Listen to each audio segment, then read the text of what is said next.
Tapi mindsetnya bukan untuk memberikan keadilan sebetulnya. Jadi kalau orang salah mentersangkakan, kalau salah penerapan pasal, misalnya bagaimana? Nah, kalau salah mendakwakan, salah menuntut, ya mungkin hakim hanya atas dasar apa yang dituntut, tidak bisa melihat keadilan itu hanya di ujungnya pada hakim.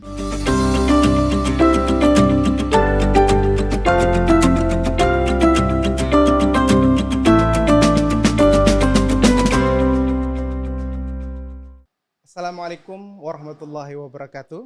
Selamat datang di Unram Podcast. Kali ini bersama saya Hairul Umam dan telah hadir di ruangan kita pada hari ini. Saya ditemani oleh bintang tamu yang sangat spesial dan luar biasa. Beliau adalah Ketua Komisi Yudisial Republik Indonesia, Profesor Amzulian Rifai SHLLM PhD. Beliau merupakan penerima bintang jasa utama dari Presiden Republik Indonesia tahun 2020. Prof. Amzulian telah malang melintang di dunia pendidikan maupun dunia pemerintahan, menamatkan sarjana hukum pada Fakultas Hukum Universitas Sriwijaya, menerima gelar magister dari Melbourne University, Australia, dan gelar PhD diperoleh dari Monash University, Australia, dan sejak tahun 2005 diangkat sebagai guru besar pada Fakultas Hukum Universitas Sriwijaya. Sebelum menjabat Ketua Komisi Yudisial Republik Indonesia, Profesor Amzulian pernah menjabat sebagai Ketua Ombudsman Republik Indonesia. Langsung saja kita sapa, apa kabar Prof? Alhamdulillah sehat ya. Ya, selamat datang kami ucapkan di Universitas Mataram dan kami sampaikan terima kasih yang setinggi-tingginya karena telah menyempatkan hadir di acara Unram Podcast kali ini, Prof. Pada episode kali ini kita akan membahas satu tema atau topik yang selalu dibicarakan tidak hanya oleh orang hukum, tetapi juga masyarakat umum. Apa itu? Yaitu soal penegakan hukum, Prof. Tepatnya peran hakim dalam penegakan hukum di Indonesia. Kita tahu, Prof, bahwa dalam dunia hukum itu ada satu adagium yang sangat terkenal. Bunyinya kira-kira fiat justitia ruat caelum. Hendaklah keadilan ditegakkan walaupun langit akan runtuh. Untuk menegakkan keadilan, maka peran hakim sebagai garda terakhir penegakan hukum di Indonesia ini sangat dinantikan oleh masyarakat. Menurut Prof, bagaimana peran hakim dalam penegakan hukum di Indonesia dan apa sebenarnya hakikat dari penegakan hukum bagi bangsa Indonesia, Prof? Baik ya, jadi kalau kita bicara penegakan hukum, jangan hanya bicara hakim. Ya. Kita bicara keadilan, jangan hanya bicara hakim. Karena hakim itu udah di ujung. Ya. Maka sebetulnya kalau kita ingin menggapai keadilan, itu mesti bicara aparat hukum secara umum seluruhnya, juga bicara masyarakat, ya, itu saling berpengaruh ya, karena kan adanya proses hukum ya, pidana misalnya itu kan dimulai dengan kepolisian, melibatkan kejaksaan, ya kan, bagaimana misalnya proses mentersangkakan orang, apakah sudah benar, ya, kalau hanya aspek yuridis mungkin semata-mata. Bisa saja misalnya orang yang tidak pantas jadi tersangka menjadi tersangka.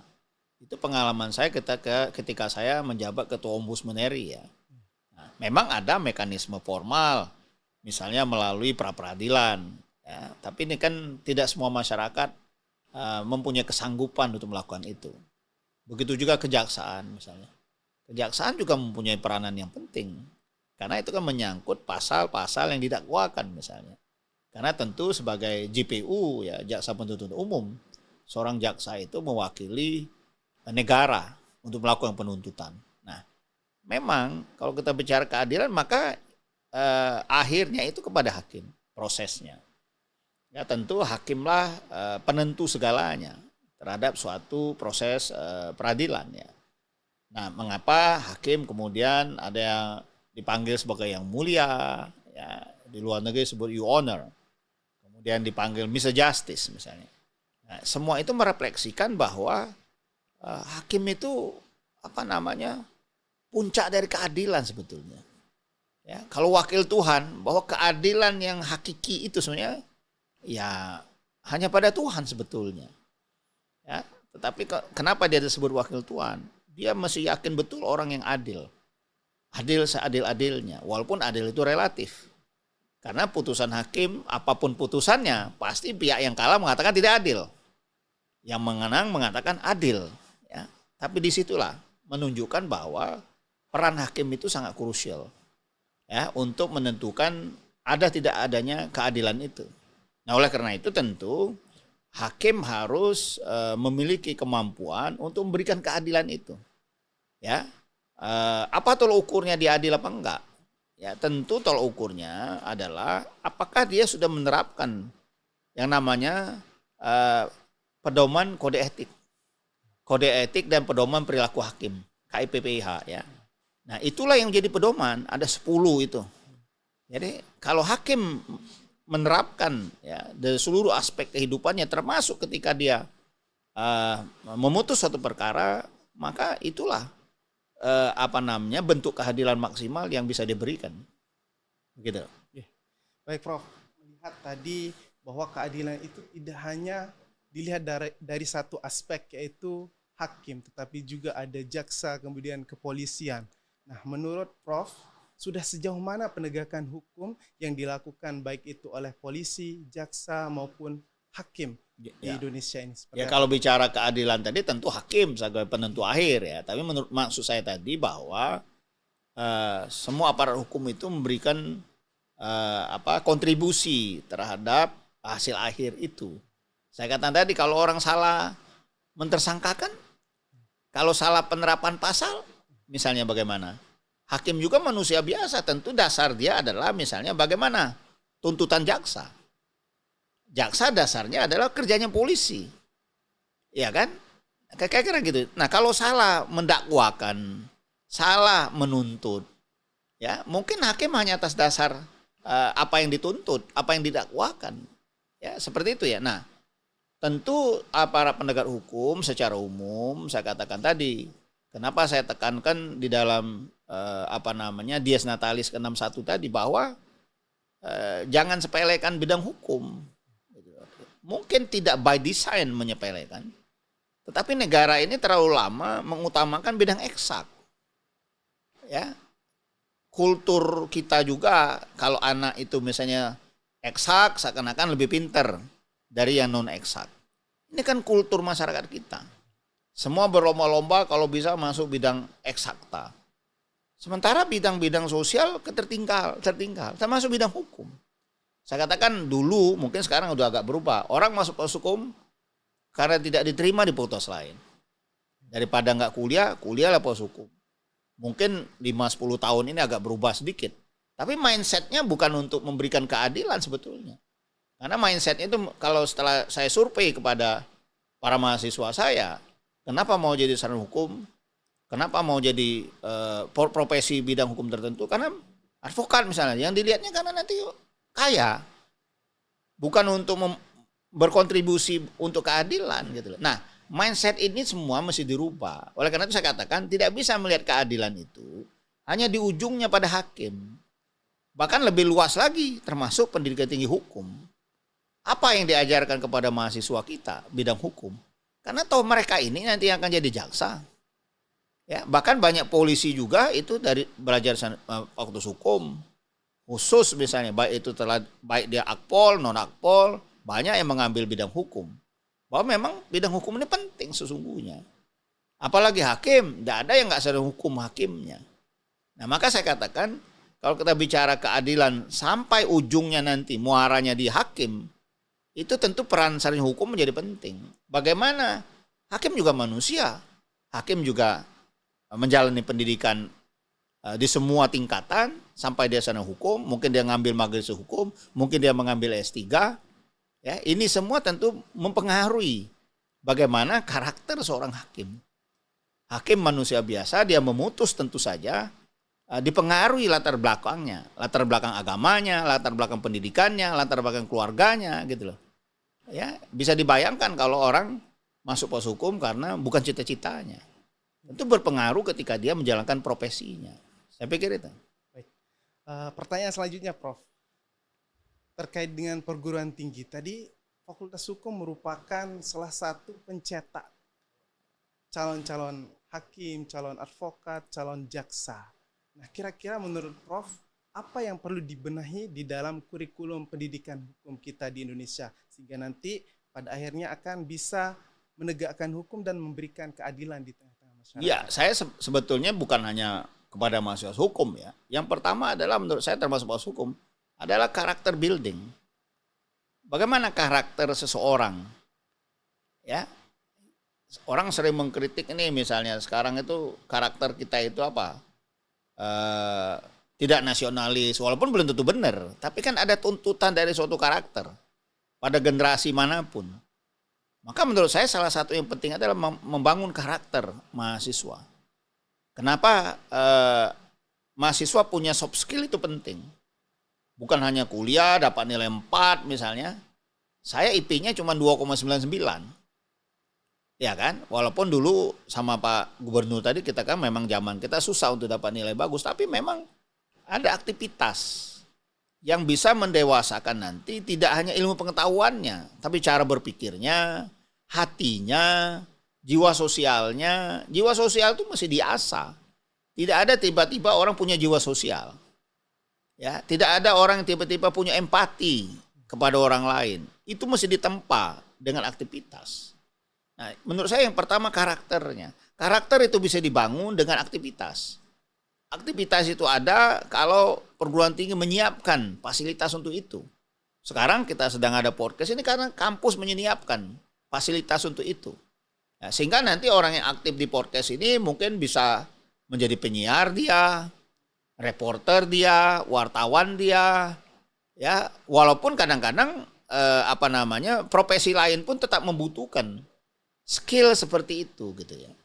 Dan bidang-bidang yang lain saya yakin banyak di Unram ini berbagai aktivitas yang apakah itu olahraga, apakah hal-hal lain ya, itu semua bisa membentuk karakter seseorang. Misal kalau dia biasa olahraga, dia misalnya bela diri, minimal di situ diajarkan sportivitas, daya tahan. Ya, nanti pada profesi manapun ke depan, seseorang akan menghadapi cobaan, kesulitan. Ya kan? Kalau dia nggak punya daya tahan, ya daya tahan menghadapi kesulitan, daya tahan menghadapi godaan, ya godaan daya tahan itu kita survive. Kalau dulu saya waktu pramuka diajarkan misalnya survival, metode survival. Yang paling ringan misalnya kita dilepas di hutan 1 hari, nggak bawa apa-apa. Mungkin itu ringan. Gimana kita bisa survive? Ya, survive itu mungkin secara fisik begitu. Tapi survive yang lain bagaimana orang menjalankan tugasnya bisa bebas dari upaya rongrongan. Rongrongan itu baik tekanan fisik. Rongrongan itu bisa juga orang mau menyogok kita.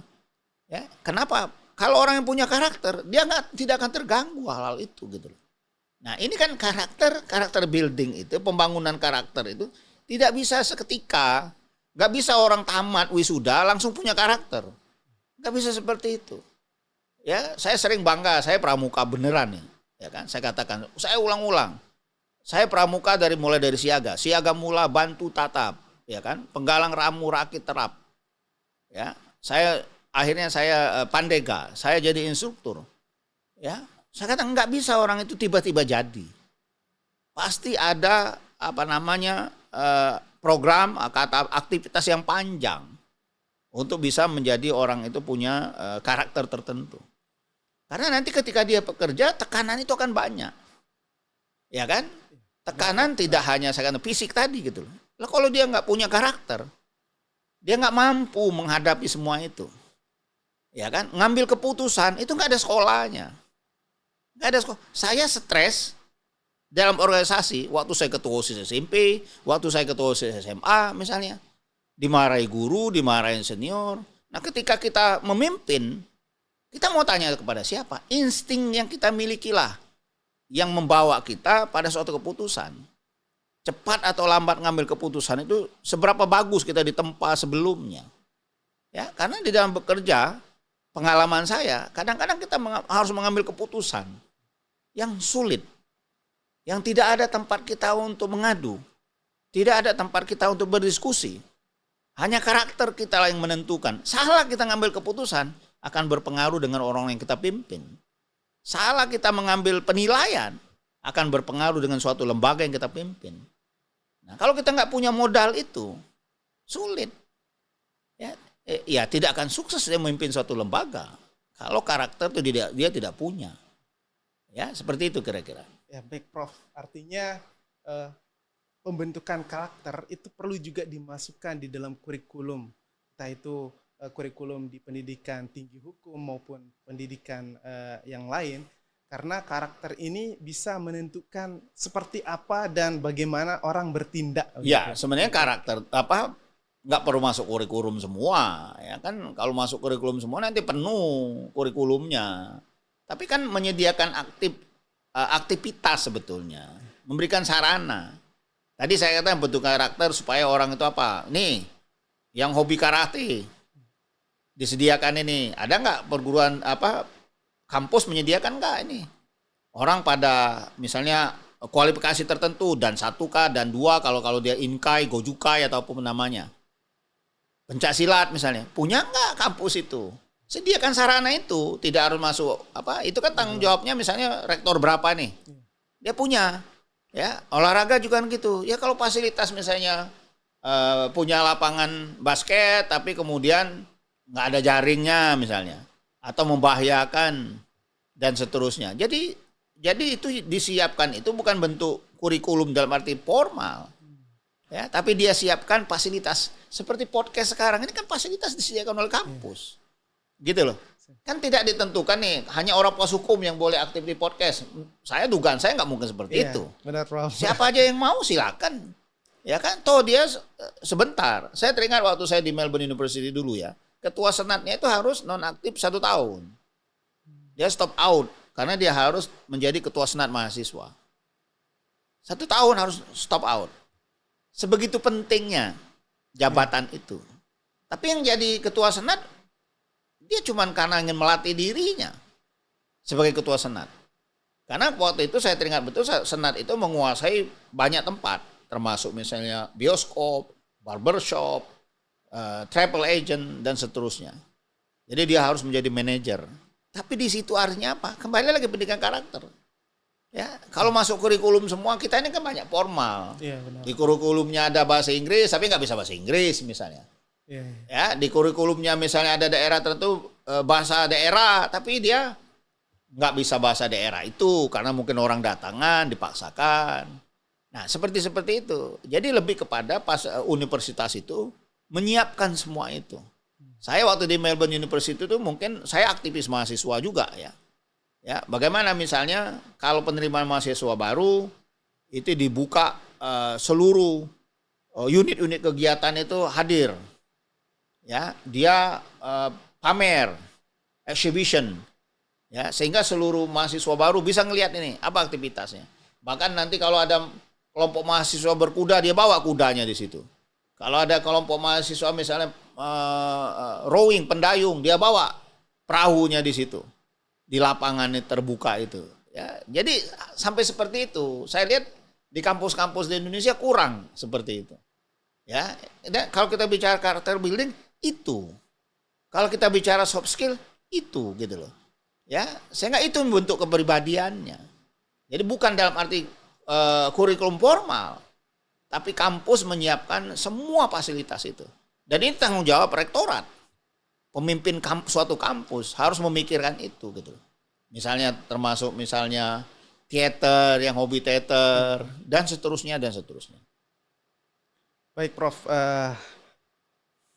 Tadi sudah panjang lebar penjelasan yang disampaikan oleh Prof. Dan akhirnya kita telah sampai pada sesi terakhir atau sesi penutup. Dan kami mohon kesediaan dari Prof. Amzulian untuk dapat memberikan closing statement sekaligus pesan-pesan kepada Sivitas Akademika Universitas Mataram sehingga nanti bisa tercapai cita-cita bangsa itu menghadirkan keadilan, penegakan hukum sekaligus juga tadi yang sudah disampaikan terkait dengan karakter building itu seperti apa. Jadi apapun profesi kita ya, ke depan ya, termasuk profesi di bidang hukum, itu membutuhkan orang-orang yang tangguh. Ya, orang-orang yang tangguh itu adalah orang yang mempunyai karakter. Ya, karakter seseorang itu bisa saja berbeda satu sama lain.